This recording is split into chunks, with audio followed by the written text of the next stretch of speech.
भारत की ODI team कर रही है टेस्ट खेलने का प्रयास इंग्लैंड के खिलाफ। ये बात कर रहे हैं भारत के पूर्व खिलाड़ी। जिस तरह का प्रदर्शन भारतीय खिलाड़ियों ने दिखाया इंग्लैंड के खिलाफ पहले टेस्ट में, कोई नहीं कह सकता कि भारतीय खिलाड़ी टेस्ट का फॉर्मेट खेल रहा था। ऐसा लग रहा था कि अभी भी भारतीय खिलाड़ी ओडीआई फॉर्मेट में ही अटके हुए हैं।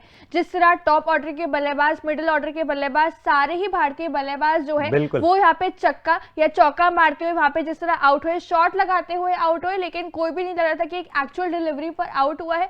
उस चीज को देखकर हर किसी का मानना था कि अभी भी भारतीय खिलाड़ी जो है वो ओडीआई या टी20 फॉर्मेट में ही अटके हुए हैं, लेकिन टेस्ट फॉर्मेट खेलना भूल ही गए हैं। बिल्कुल सही कहा मान्य। जिस तरीके से हमने देखा पहली इनिंग की बात करें तो रोहित शर्मा खराब शॉट के चक्कर में आउट हुए, बल्कि दूसरी छोर से यशस्वी जायसवाल उन्होंने 80 रन की साझेदार बढ़िया पारी खेली। लेकिन मैं ये कहूंगा कि जिस तरीके से वो खेल रहे थे, 74 गेंद उन्होंने खेला और 80 रन बनाए, तो इतना आक्रामक खेलने का कोई जरूरत नहीं था। आप ओडीआई टी20 की तरह टेस्ट मुकाबले में खेल रहे हैं, तो ये कहीं ना कहीं बहुत खराब है। और उससे भी खराब किया रोहित शर्मा ने, जब एक छोर पे एक खिलाड़ी इतना आक्रामक बल्लेबाजी कर रहा है, उसके बावजूद आप मतलब अच्छा स्कोर चल रहा है, अच्छी साझेदारी चली, उसके बावजूद आपने हिट किया, आपका भी विकेट गया। वही गलती श्रेयस अय्यर, वही गलती शुभमन गिल।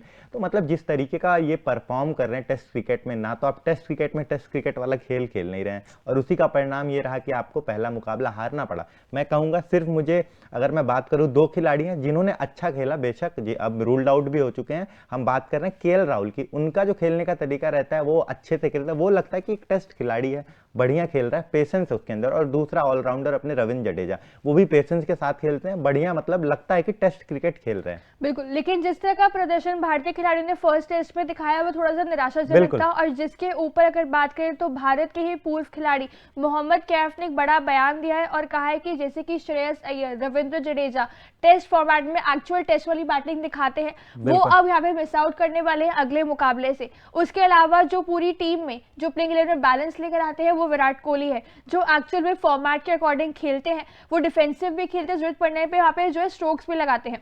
ऐसे में विराट कोहली भी दूसरे टेस्ट में नहीं होने वाले, तो उनकी कमी भी खलने वाली है। और ऐसे में यहाँ पे जो मोहम्मद कैफ ने एक बड़ा बयान दिया है टीम इंडिया को लेकर। पहले बात करते हैं आखिर कि मोहम्मद कैफ का बयान क्या है। मुझे लगता है कि भारतीय एक दिवसीय टीम इस समय टेस्ट क्रिकेट खेल रही है, चाहे यशस्वी जायसवाल हो, रोहित शर्मा हो या फिर शुभमन गिल, सभी स्ट्रोक मेकर है।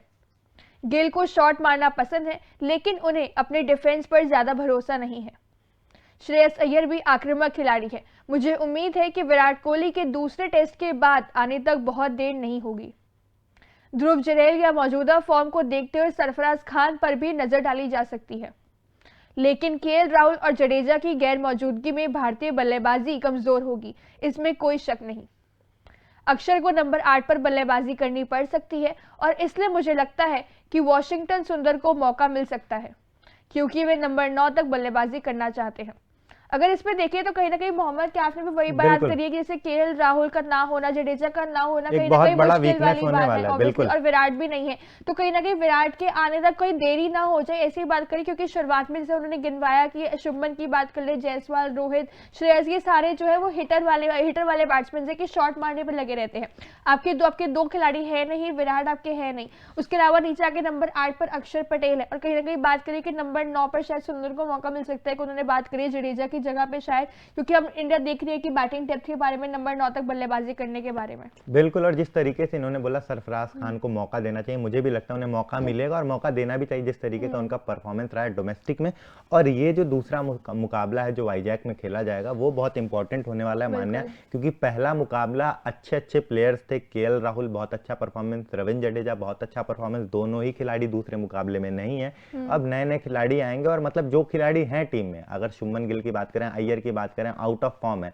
अगर ये मुकाबला इंडियन टीम नहीं जीतती है फिर बहुत ज़्यादा मुश्किल हो जाएगी, क्योंकि ये सीरीज जीतने के लिए फिर आपको लगातार 3 मुकाबले जीतने होंगे। अगर आप वाईजैक वाला दूसरा मुकाबला हार जाते हैं तो ये मुकाबला बिना विराट कोहली, बिना केएल राहुल, बिना रविंद्र जडेजा जीतना मुश्किल होने वाला। बहुत कंपटीशन होगा इस मुकाबले में, लेकिन जीतना भी पड़ेगा, नहीं तो फिर एक और शर्मनाक हार होगी, एक और रिकॉर्ड बनाएगी इंग्लैंड की टीम। क्योंकि इस समय आप बहुत ज़्यादा वीक हो चुके हैं, क्योंकि इंग्लैंड में अच्छे अच्छे खिलाड़ी खेल रहे हैं और इस समय मतलब फॉर्म में भी हैं, 2-3 खिलाड़ी अच्छा परफॉर्म कर रहे हैं बैक टू बैक, लेकिन अपनी टीम की जो स्थिति है, भारतीय टीम की जो स्थिति है वो अभी नहीं ठीक है। बिल्कुल, कहीं ना कहीं इंडिया जो है कमबैक के लिए भी जानी जाती है। जब 2021 में भी जब दोनों टीमों के बीच में सीरीज हुई थी, तब भी ऐसा हुआ था कि पहला मुकाबला सीरीज का भारतीय टीम हारी जरूर थी, लेकिन उसके बाद सीरीज है कि 4-1 से जीती थी सारे मुकाबले। उसके बाद टीम इंडिया ने अपने नाम किए थे।